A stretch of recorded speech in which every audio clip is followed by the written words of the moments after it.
Autour d'un pancake.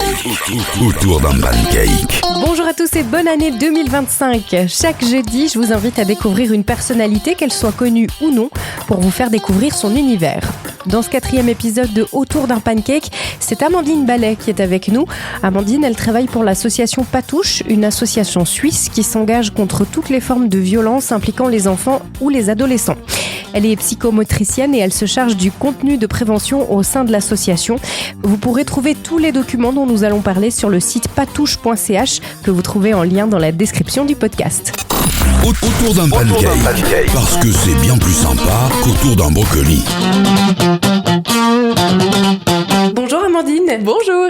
Alors, on va commencer avec le rôle de l'association Patouche. Qu'est-ce que fait cette association ? Alors, le rôle de l'association Patouche, c'est de prévenir la violence envers les enfants et adolescents et de leur amener des outils pour faire face à ces situations de violence. Et vous êtes psychomotricienne de métier. Oui. C'est votre rôle aussi dans l'association ? Oui, exactement. En tant que psychomotricienne, moi, je m'intéresse à ce qui est de l'expérience par le corps, le fait de vivre les choses. Et quand on parle de prévention des violences, on est vraiment en plein dedans. Parce que pour prévenir les violences, il faut savoir reconnaître la peur, reconnaître quand on n'est pas à l'aise, quand on n'est pas bien avec une situation. Et tout ça, c'est des compétences qui s'apprennent dans la tête, mais aussi dans le corps. Et du coup, mon rôle, il est là. On a donc plusieurs manières, vous avez plusieurs manières d'intervenir. Déjà, il y a un numéro de téléphone. Oui, alors on a notre ligne d'aide qui est le 0800 800 140. Donc ça, c'est une ligne d'aide qui est accessible à tout le monde pour toute question, besoin de conseils, d'infos, besoin de parler autour de situations de violence, quelles qu'elles soient. Quel genre d'appel, par exemple, vous recevez ? Alors, on a un peu de tout, mais on peut avoir des appels de personnes qui, tout à coup, d'une manière ou d'une autre, observent une situation de violence. Par exemple, j'entends mes voisins qui crient très fort contre ces enfants le soir, je sais pas quoi faire. On peut avoir des professionnels qui reçoivent des enfants et qui ont tout à coup une suspicion que l'enfant vit quelque chose de pas normal et de pas acceptable. On peut avoir des personnes qui elles-mêmes ont vécu quelque chose. C'est vraiment très large et très accessible à tout le monde. Et au bout du fil, quand on appelle, qui est-ce qui répond ? Alors, c'est soit moi, soit ma collègue Laurence Jacquet. Donc, on se répartit les jours de la semaine, mais ce sera soit l'une, soit l'autre. Ok. Et Laurence, elle fait quoi ?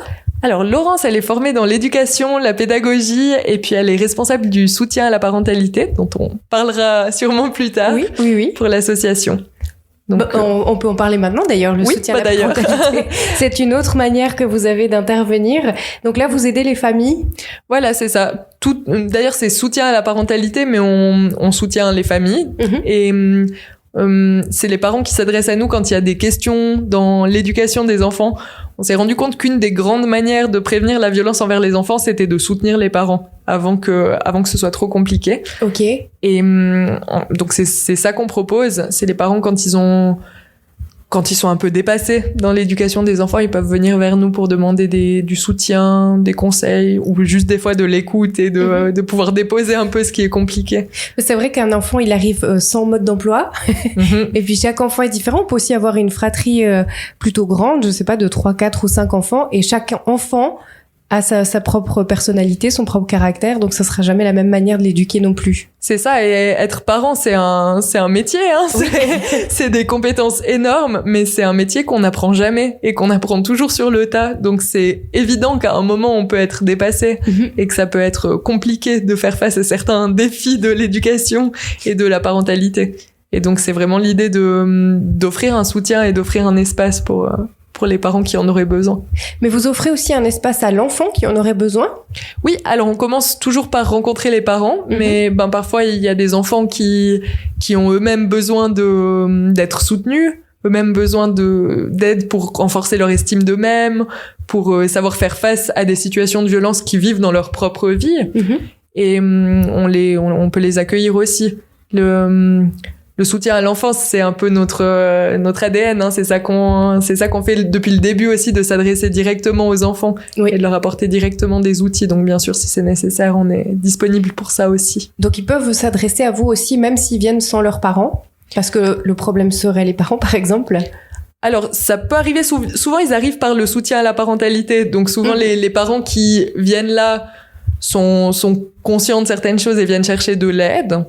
Après, notre ligne d'aide, par exemple, elle est totalement accessible aussi pour les enfants. Donc, si tout à coup un enfant a besoin d'aide parce que c'est à la maison que c'est compliqué, on est aussi là pour ça et puis là pour les rediriger vers les services adaptés. Donc, à noter que c'est vraiment une ligne d'aide et pas en cas d'urgence, on appelle la police. La police, oui, voilà. bien sûr. Mais en cas de besoin de conseils, d'infos, on est vraiment là aussi pour les enfants. Et les enfants qui auraient besoin d'aide aussi quand ils sont à l'extérieur, ça peut arriver que dans la rue quelque chose se passe mal. Vous avez mis sur pied des zones pas touches. Oui, exactement. Donc, ce qu'on a toujours dit dans la prévention de la violence envers les enfants, ce qu'on a toujours dit aux enfants, aux adolescents, c'est quand on n'est pas à l'aise dans une situation, il faut partir. Et où on part dans un endroit sûr, un endroit où il y a du monde, où on peut trouver de l'aide. Et le principe des zones pas touches, c'est un peu de matérialiser ces endroits sûrs et de donner des exemples de voilà un endroit sûr. Ça veut pas dire qu'il y en a pas d'autres, qu'on peut pas aller dans d'autres commerces, bien sûr, mais c'est l'idée d'avoir des établissements qui s'engagent eux-mêmes et qui disent ici la violence n'a pas de place, ici on ne tolère pas ça. Et puis qui peuvent tout à fait aider s'il y a quelqu'un qui vient avec un besoin d'aide et rediriger cette personne soit vers nous, soit vers la police si c'est une urgence ou voilà, mais l'idée d'avoir des établissements publics qui ne tolèrent pas la violence. Donc on est d'accord, ça peut être des commerces, ça peut être des entreprises qui ont pignon sur rue, une vitrine. En général, on reconnaît ces zones parce qu'il y a un autocollant sur la vitrine. Oui, exactement. C'est un autocollant avec un hérisson bleu, on les reconnaît assez facilement. Et puis il y a souvent dans les toilettes aussi un panneau avec quelques numéros de téléphone qui peuvent être utiles. Et les gens qui ont cet autocollant, ils ont reçu une espèce de formation, de briefing sur ce qu'ils doivent faire. Ouais, alors les gens qui ont accepté de mettre cet autocollant, c'est pas seulement un autocollant, ils ont aussi signé une charte, ils ont aussi pris un engagement de ne pas tolérer justement la violence dans leur établissement ou dans leur entreprise. Et puis dans cette charte, il y a vraiment plusieurs points qui montrent qu'ils s'engagent à ne pas tolérer ça. Et puis ils sont aussi surtout briefés sur qui appeler en cas de besoin d'aide. Donc comme je disais, en cas d'urgence, c'est vraiment la police. Et puis en cas de doute, de questions, ils peuvent tout à fait nous contacter aussi, toujours avec le 0800. Et comment on peut faire pour devenir une zone pas touche? Alors, si un commerçant nous entend et il se dit, tiens, moi, ça me parle. Ce serait super, déjà. Alors, sur notre site, vous trouvez assez facilement la zone pas touche quand vous allez dans nos actions. Et puis, à partir de là, tout est bien expliqué. Vous nous trouvez sans problème. C'est donc encore possible? Oui, bien sûr. Ouais. Il y a aussi des intervenants qui travaillent pour l'association. Où est-ce qu'ils interviennent, ces intervenants? Alors, ils interviennent où on leur demande de venir, en fait. Donc, dès qu'on a plusieurs personnes qui nous demandent un cours de prévention, ça peut être un groupe d'enfants de tout type, hein. On a parfois des groupes de parents qui décident qu'ils ont envie de proposer ça à leurs enfants. Il y a eu quelques écoles privées. Donc voilà, ça c'est toujours possible. Mais on est toujours là pour toute demande et puis on s'adapte volontiers à tout public qui pourrait avoir besoin d'une offre de prévention pour un groupe. Donc le contenu de cette intervention, elle est préparée avec les personnes qui vous appellent, par exemple? Voilà, nous on a un contenu qui est toujours sensiblement le même parce qu'on a réuni plusieurs thèmes où il y a par exemple reconnaître des situations de violence, savoir gérer quand on a peur pour être capable de réagir, savoir quand on reconnaît une situation de violence, savoir quoi faire, comment on peut s'en sortir. Apprendre à s'affirmer, à poser ses limites, à dire non. Voilà, il y a tout un contenu qui en fait varie assez peu, mais la manière dont on le transmet, ça peut tout à fait évoluer en fonction des besoins en face. Et de l'âge des enfants peut-être? Ouais, complètement. Oui, c'est hyper important de s'adresser aux personnes qu'on a en face. Donc on s'adapte toujours aux demandes. Donc toutes les choses qu'on vient de décrire maintenant, c'était plutôt des choses qui se font avec les professionnels de l'association. Il y a aussi toute une gamme de produits que vous proposez pour les familles plutôt à domicile. Donc vous me disiez, le but de l'association, c'est de s'ouvrir à tout le monde et puis de s'adapter aux moyens de communication actuels. Donc vous proposez aussi du contenu sur votre site internet, notamment une boîte à outils. Oui, exactement. Donc nous, on a le point de vue que la prévention, elle doit s'adresser à tout le monde et que la prévention, souvent, elle doit passer par les personnes de confiance. Parce qu'on vient aborder ces sujets-là. Si on s'adresse directement aux enfants, je pense qu'on le fait bien et qu'on l'amène d'une manière chouette, mais je pense aussi que si c'est les personnes qui sont proches des enfants qui s'adressent à eux pour parler de ces sujets-là, c'est des personnes privilégiées pour ça, en fait. Les parents, des personnes qui travaillent avec des enfants, peut-être. Et donc la boîte à outils, c'est l'idée de donner justement des outils à ces personnes-là qui voudraient aborder ces sujets avec leurs enfants ou avec des enfants, d'avoir des outils pour le faire d'une manière qui soit un peu ludique, pédagogique, qui soit chouette, quoi. Parce que c'est des sujets qui sont pas faciles. Et des fois, en tant qu'adulte, on est un peu démunis pour aborder ces sujets-là.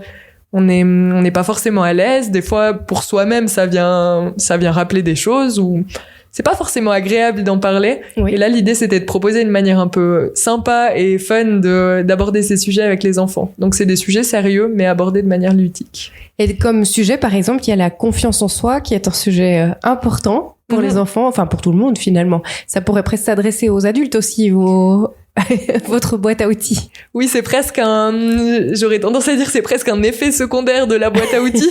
C'est qu'on le propose vraiment à destination des enfants, donc certaines fiches à partir de 4 ans et d'autres à partir de 8 plutôt. Mais il y en a vraiment beaucoup à partir de 4 ans. Mais l'idée c'est que ces fiches-là, elles apprennent des choses qui sont essentielles pour tout le monde en fait. C'est ce que je disais avant, c'est des compétences qui nous aident à naviguer dans la vie, qu'on soit enfant, ado, adulte. Voilà, la manière de le présenter est plutôt adaptée aux enfants. C'est dans un langage qui est compréhensible et qui correspond au leur. Mais je pense qu'en tant qu'adulte, des fois, on a beaucoup à retirer de ça. Aussi, Puis quelque part, un adulte qui propose ça à son enfant, il va souvent faire avec. Oui. Et souvent, ça va ouvrir un dialogue entre adulte et enfant. Et ça, c'est quelque chose qui est assez chouette dans cette boîte à outils, c'est qu'il y a ça ouvre les discussions en fait. Quand on fait une fiche avec son enfant ou que l'enfant fait une fiche, tout à coup il va raconter quelque chose, il va en parler. Et dans notre expérience, on a vu que ça amenait vraiment souvent un dialogue autour de ces sujets-là, même qui s'éloigne même de la fiche, mais qui permet d'ouvrir la discussion en fait. J'ai parlé de la confiance en soi, mais il y a aussi définir ses limites. Qu'est-ce que la violence? On parle des émotions aussi, des sujets qui sont toujours au cœur des discussions quand on a des enfants, c'est sûr. C'est ça, c'est plein de sujets de prévention des violences, mais de compétences générales aussi qui sont utiles dans la prévention de la violence, mais pas que. Je le disais tout à l'heure, vous vous adaptez aux moyens de communication actuels et l'un d'eux, c'est les jeux vidéo. Oui, effectivement. Bien sûr, c'est un sujet qui parle aux enfants et aux ados aussi, surtout. Et vous avez prévu de sortir un jeu vidéo bientôt. Oui. Alors, le jeu vidéo, il sortira en 2026. On est en train de travailler dessus. On a une équipe qui travaille dessus. On collabore avec des personnes qui sont vraiment spécialisées là-dedans. L'idée, c'est de s'adresser aux jeunes sur leur terrain, en fait, et de s'aligner avec leurs moyens de communication, ce qui leur parle à eux. Et on s'est rendu compte que bien souvent, c'était les jeux vidéo et le format numérique plutôt. Et donc, si la boîte à outils s'adresse aux enfants plus jeunes, le jeu vidéo s'adressera à des enfants un petit peu plus âgés. Et l'idée, c'est vraiment de pouvoir expérimenter différentes réactions face à des situations de violence et de pouvoir jouer, s'amuser. C'est un jeu qui sera vraiment sympa, mais où on pourra aussi apprendre des compétences utiles. Voilà, pour qu'on pourra reproduire dans la réalité si ça doit arriver. C'est ça, l'idée c'est en tout cas d'être sensibilisé à ces questions-là et puis à nouveau peut-être d'ouvrir la discussion ou en tout cas ouvrir une porte sur ces sujets de prévention. Ouais. Vous prévoyez aussi de faire un lexique pour les parents parce que c'est vrai que les jeunes utilisent des mots dans les jeux vidéo qu'on comprend pas forcément si nous-mêmes étant pas joueurs. On s'est rendu compte que dans les jeux vidéo, il y avait aussi beaucoup d'enfants et d'enfants souvent très jeunes qui sont confrontés à beaucoup de violence et que face à ça, les adultes, moi y compris, on a des fois aucune idée de ce qui se dit, de que veulent dire ces mots. C'est ça. Voilà, donc on a tout un projet qui viendra avec ce jeu vidéo de prévention numérique et de prévention autour des jeux vidéo. Et vous intervenez dans quelle région aussi? J'ai pas pensé à vous le demander tout à l'heure. Alors dans l'ensemble de la Suisse, donc avec le jeu vidéo, ce sera même ouvert au-delà parce que l'idée c'est de traverser aussi les frontières et aussi les frontières linguistiques avec ce jeu vidéo. La boîte à outils aussi, d'ailleurs, elle va être disponible bientôt en allemand aussi. Donc on intervient physiquement plutôt en Suisse, du coup. Oui. Mais par contre, dans nos interventions ou autres, elles sont disponibles à plus large échelle. Et question très importante, comment on peut faire pour vous aider? Ça, c'est une question très importante. C'est le cœur du sujet. Alors, je pense que déjà, nous faire un don, c'est nous aider beaucoup. On aime bien dire que chaque don compte, et c'est vrai, nos donateurs et nos généreux donateurs, c'est vraiment ce qui fait vivre l'association et ce qui fait vivre tous ces projets dont j'ai parlé. Donc, pour nous faire un don, on peut aller sur notre site et en haut à droite, si je ne me trompe pas, il y a un faire un don, un petit bouton faire un don et sur lequel il y a tout plein de moyens de nous aider qui sont décrits. Oui, on peut même choisir la raison pour laquelle on veut vous soutenir, si c'est plutôt pour le soutien à la parentalité, la boîte à outils, le jeu Exactement, vidéo. ouais. Et puis après, vous pouvez choisir aussi si vous voulez faire un don unique ou si vous voulez le faire de manière mensuelle. On peut le faire aussi chaque année. Oui, c'est tout à fait. Un petit ordre permanent. Et puis Exactement. Est-ce qu'il y a une limite de dons minimum? Alors, une limite de don, je ne crois pas, non. Parce que, comme je le disais avant, chaque don compte, puis chaque don est vraiment important pour nous. Donc, voilà, il y a des personnes qui peuvent donner un peu plus ou un peu moins, mais déjà faire un don, c'est un geste qui est hyper important et qui est hyper précieux pour nous. Oui, donc merci d'avance. Chacun. Voilà. Vous avez aussi une formule de don pour les entreprises qui peut vous donner de manière symbolique 1 franc par jour, donc sur une année. Oui, exactement. Donc c'est souvent une offre qui est liée avec la zone Patouche, où il y a cette possibilité-là. Il y a la possibilité pour les entreprises de nous aider de plein de moyens différents encore. Et puis pour ça, on est à dispo pour en parler aussi, si besoin. Donc n'hésitez pas à contacter l'association. Votre site, c'est tout simple, c'est patouche.ch, sans le E à Patouche. Exactement. Donc vous le retrouvez aussi bien sûr en lien dans la description du podcast. J'ai une dernière question pour vous, Amandine. Oui. Comment est-ce que vous mangez vos pancakes? Ah, c'est une bonne question, ça. Alors moi, j'adore bruncher. Ok. Et du coup, les pancakes font parfois partie du brunch et c'est toujours avec du sirop d'érable. Ah, un grand classique, mais qui ne nous déçoit jamais. Exactement, c'est exactement ça. Eh bien, Amandine, je vous remercie beaucoup d'avoir été avec nous. Merci à vous. Et à bientôt. Merci, à bientôt. Autour d'un pancake. Si t'as aimé partager ce pancake, abonne-toi. Il y a un nouvel invité chaque semaine.